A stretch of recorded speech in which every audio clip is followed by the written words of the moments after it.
स्वागत है आपका आज के एपिसोड में। सबसे पहले देखते हैं पिछले अभ्यास प्रश्न को। निम्नलिखित कथनों में कौन सा या कौन से सही है या हैं?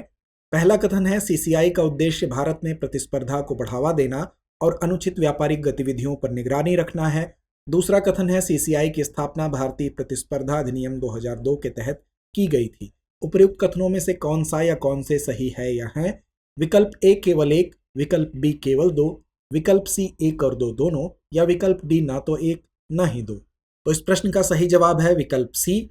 भारतीय प्रतिस्पर्धा आयोग का उद्देश्य भारत में स्वस्थ प्रतिस्पर्धा को बढ़ावा देना और बाजार में अनुचित व्यापारिक प्रथाओं की निगरानी करना है, ताकि उपभोक्ताओं के हितों की रक्षा हो सके और कंपनियों को निष्पक्ष व्यापार का अवसर मिल सके।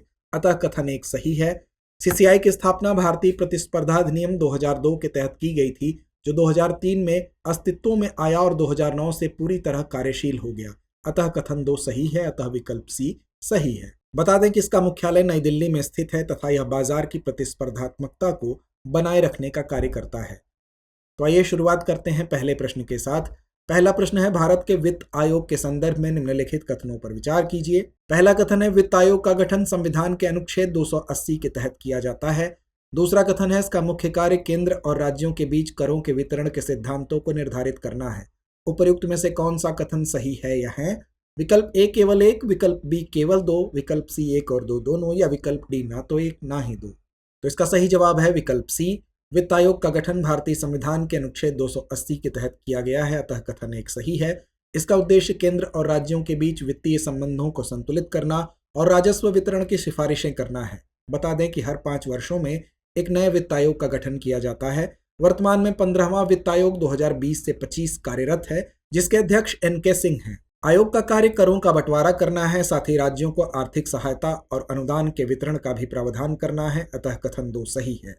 अतः विकल्प सी सही है। बता दें कि यह आयोग राज्य सरकारों के वित्तीय संसाधनों को स्थिर करने और उन्हें आत्मनिर्भर बनाने के सुझाव भी देता है। वित्त आयोग की सिफारिशें राष्ट्रपति के लिए बाध्यकारी नहीं होती, बल्कि परामर्शात्मक होती हैं। इसके बावजूद केंद्र और राज्य सरकारें इन सिफारिशों का पालन करने की कोशिश करती हैं। इसका उद्देश्य भारत की संघीय प्रणाली को मजबूत करना है, ताकि संसाधनों का समान वितरण सुनिश्चित हो सके। अगला प्रश्न है पेरिस समझौते के संदर्भ में निम्नलिखित कथनों पर विचार कीजिए। पहला कथन है पेरिस समझौता 2015 में किया गया था और इसका उद्देश्य वैश्विक तापमान वृद्धि को 2 डिग्री सेल्सियस से कम रखना है। दूसरा कथन है भारत ने इस समझौते में हस्ताक्षर किए हैं और इसे लागू किया है। उपर्युक्त में से कौन सा या कौन से कथन सही है या है? विकल्प ए केवल एक, विकल्प बी केवल दो, विकल्प सी एक और दो दोनों, या विकल्प डी ना तो एक ना ही दो। तो इसका सही उत्तर है विकल्प सी। पेरिस समझौता 2015 में संयुक्त राष्ट्र जलवायु परिवर्तन सम्मेलन यानी COP21 के दौरान अपनाया गया था। इसका उद्देश्य 21वीं सदी के अंत तक वैश्विक तापमान वृद्धि को 2 डिग्री सेल्सियस से नीचे रखना और 1.5 डिग्री सेल्सियस तक सीमित करने का प्रयास करना है, अतः कथन एक सही है। भारत ने इस समझौते पर हस्ताक्षर किया और इसे लागू भी किया है, अतः कथन दो सही है, अतः विकल्प सी सही है। बता दें कि इस समझौते के तहत सभी देशों को अपने राष्ट्रीय स्तर पर निर्धारित योगदान प्रस्तुत करने और इसे लागू करने के लिए प्रतिबद्ध होना होता है। भारत ने नवीकरणीय ऊर्जा और कार्बन उत्सर्जन में कमी के लक्ष्य निर्धारित किए हैं, जिससे वैश्विक जलवायु परिवर्तन की चुनौतियों का सामना किया जा सके। अगला प्रश्न है आधार कार्ड के संदर्भ में निम्नलिखित पर विचार कीजिए। पहला कथन है आधार कार्ड का प्रबंधन भारतीय विशिष्ट पहचान प्राधिकरण द्वारा किया जाता है। दूसरा कथन है आधार कार्ड भारत के नागरिकों के लिए अनिवार्य पहचान पत्र है। उपर्युक्त में से कौन सा या कौन से कथन सही है या है? विकल्प ए केवल एक, विकल्प बी केवल दो, विकल्प सी एक और दो दोनों, या विकल्प डी ना तो एक ना ही दो।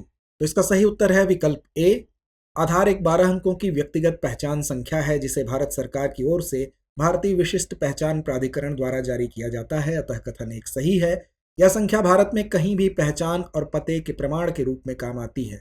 सुप्रीम कोर्ट के अनुसार आधार कार्ड अनिवार्य नहीं है, इसे स्वैच्छिक माना गया है, अतः कथन दो गलत है, अतः विकल्प ए सही है। आधार कार्ड एक बायोमेट्रिक दस्तावेज है जो व्यक्ति की व्यक्तिगत जानकारी को सरकारी डाटाबेस में संग्रहित करता है।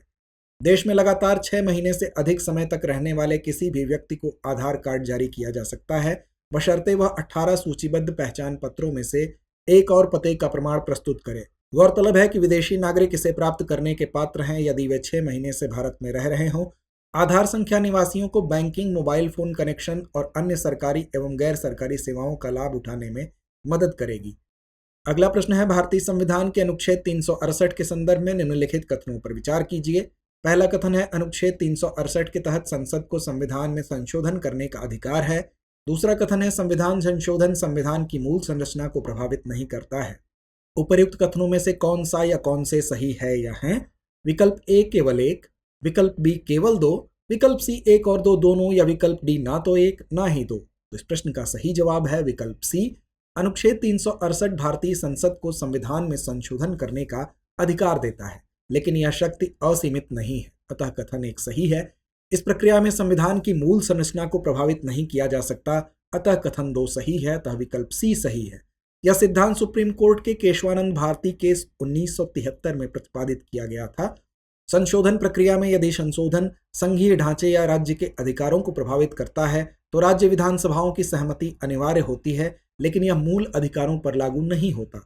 इस प्रकार संविधान संशोधन संसद का विशेषाधिकार है।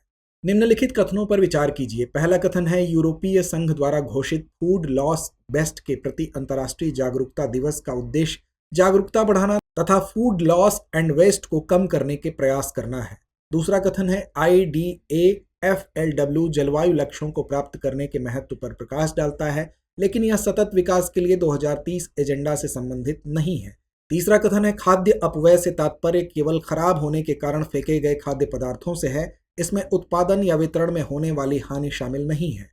उपर्युक्त में से कितने कथन सही है या हैं? विकल्प ए केवल एक, विकल्प बी केवल दो, विकल्प सी सभी तीन, या विकल्प डी कोई भी नहीं। तो इसका सही जवाब है विकल्प डी। संयुक्त राष्ट्र महासभा द्वारा वर्ष 2019 में नामित IDAFLW के तहत फूड लॉस एंड वेस्ट महत्वपूर्ण मुद्दों पर ध्यान केंद्रित किया जाता है। इसका उद्देश्य जागरूकता बढ़ाना और फूड लॉस एंड वेस्ट को कम करने के प्रयास के साथ जलवायु लक्ष्यों एवं सतत विकास हेतु एजेंडा 2030 को प्राप्त करने के क्रम में वित्तीय सहायता की आवश्यकता पर प्रकाश डालना है, अतः कथन एक सही नहीं है। यह पहल विकास लक्ष्य 12.3 के अनुरूप है, जिसका उद्देश्य वर्ष 2030 तक वैश्विक खाद्य अपशिष्ट को आधा करना और खाद्य हानि को कम करना है, अतः कथन दो सही नहीं है। खाद्य अपव्यय इसका तात्पर्य किसी भी ऐसे पदार्थ से है जो खराब होने या बर्बाद होने के कारण नष्ट हो जाता है। इस प्रकार अपव्यय शब्द में खाद्य हानि और खाद्य अपशिष्ट दोनों शामिल है, अतः कथन 3 सही नहीं है, अतः विकल्प डी सही है। अगला प्रश्न है नदियों को जोड़ने के लिए राष्ट्रीय परिप्रेक्ष्य योजना के संबंध में निम्नलिखित कथनों पर विचार कीजिए। पहला कथन है NPP का उद्देश्य कृत्रिम चैनलों के निर्माण के माध्यम से भारत में अधिशेष बेसिनों से पानी को कमी वाले बेसिनों में स्थानांतरित करना है। दूसरा कथन है हिमालयी नदी विकास घटक में कोसी यमुना लिंक और गंगा फरक्का दामोदर सुवर्ण रेखा लिंक जैसी परियोजनाएं शामिल हैं। उपर्युक्त में से कौन सा या कौन से कथन सही है या हैं? विकल्प ए केवल एक, विकल्प बी केवल दो, विकल्प सी एक और दो दोनों, या विकल्प डी ना तो एक ना ही दो। तो इस प्रश्न का सही उत्तर है विकल्प ए। नदी जोड़ो परियोजना, जिसे राष्ट्रीय परिप्रेक्ष्य योजना NPP के रूप में भी जाना जाता है, वर्ष 1980 में जल शक्ति मंत्रालय द्वारा तैयार की गई एक बड़े पैमाने की सिविल इंजीनियरिंग परियोजना है। इसका उद्देश्य भारत में जल के अधिशेष वाले बेसिनों से जल की कमी वाली बेसिनों में जल स्थानांतरित करना है। इसमें नदियों और जल निकायों को जोड़ने के लिए कृत्रिम चैनलों का निर्माण शामिल है, अतः कथन एक सही है। हिमालयी क्षेत्र के तहत प्रमुख परियोजनाओं में Kosi Ghaghara link, Ganga Farakka Damodar Subansiri link, Kosi Mechi link शामिल है, अतः कथन दो सही नहीं है, अतः विकल्प ए सही है। बता दें कि प्रायद्वीपीय घटक के अंतर्गत प्रमुख योजनाओं में महानदी गोदावरी लिंक, गोदावरी कृष्णा लिंक, पार तापी नर्मदा लिंक और केन बेतवा लिंक के तहत कार्यान्वयन शुरू करने वाली पहली योजना शामिल है।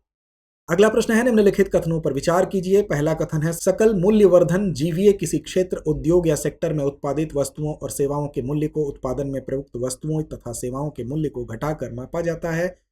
दूसरा कथन है जीवीए की गणना सकल घरेलू उत्पाद यानी GDP में सरकार द्वारा अर्जित करों को जोड़कर तथा सरकार द्वारा प्रदान की गई सब्सिडी को घटाकर की जाती है। उपर्युक्त कथनों में से कौन सा या कौन से सही है या हैं? विकल्प ए केवल एक, विकल्प बी केवल दो, विकल्प सी एक और दो दोनों, या विकल्प डी ना तो एक ना ही दो। तो इसका सही जवाब है विकल्प ए। सकल मूल्यवर्धित यानी जीवीए किसी क्षेत्र, उद्योग या क्षेत्र में उत्पादित वस्तुओं और सेवाओं के मूल्य को मापता है, जिसमें से उत्पादन में उपयोग की गई वस्तुओं तथा सेवाओं के मूल्य को घटाया जाता है, अतः कथन एक सही है। सकल घरेलू उत्पाद GDP की गणना सरकार द्वारा अर्जित करों में सकल मूल्यवर्धित जीवीए जोड़कर और सरकार द्वारा प्रदान की गई सब्सिडी को घटाकर की जाती है, अतः कथन दो सही नहीं है। सकल घरेलू उत्पाद किसी विशिष्ट समयावधि में किसी देश की सीमाओं के भीतर उत्पादित सभी वस्तुओं और सेवाओं के कुल मूल्य को मापता है। GDP is equal to GVA plus सरकार द्वारा अर्जित कर माइनस सरकार द्वारा प्रदान की गई सब्सिडी। आरबीआई के अनुसार किसी क्षेत्र में जीवीए को उत्पादन के मूल्य में से उसके मध्यवर्ती इनपुट के मूल्य को घटाकर प्राप्त किया जाता है।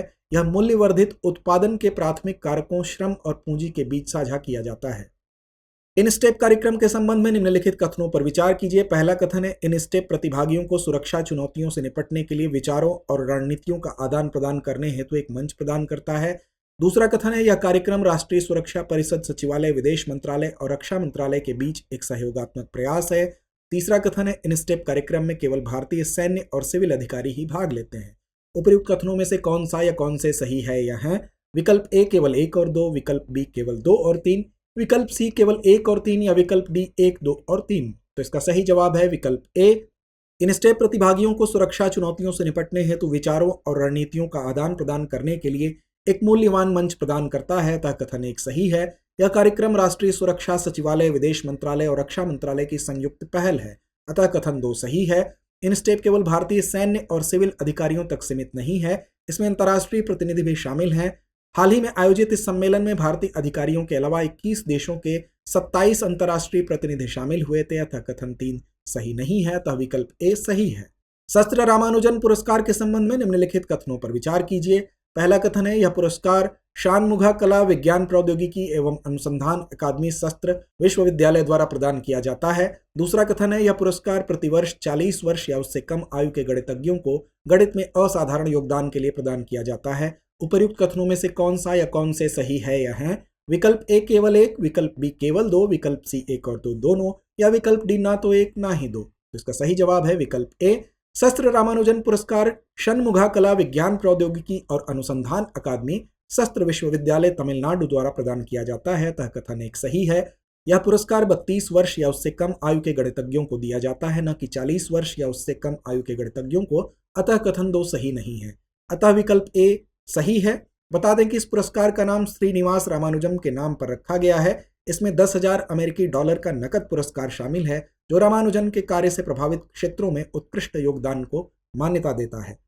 तो आइए अंत में नोट करते हैं आज का अभ्यास प्रश्न। हाल के वर्षों में वन अधिकार अधिनियम 2006 के संदर्भ में निम्नलिखित कथनों पर विचार करें।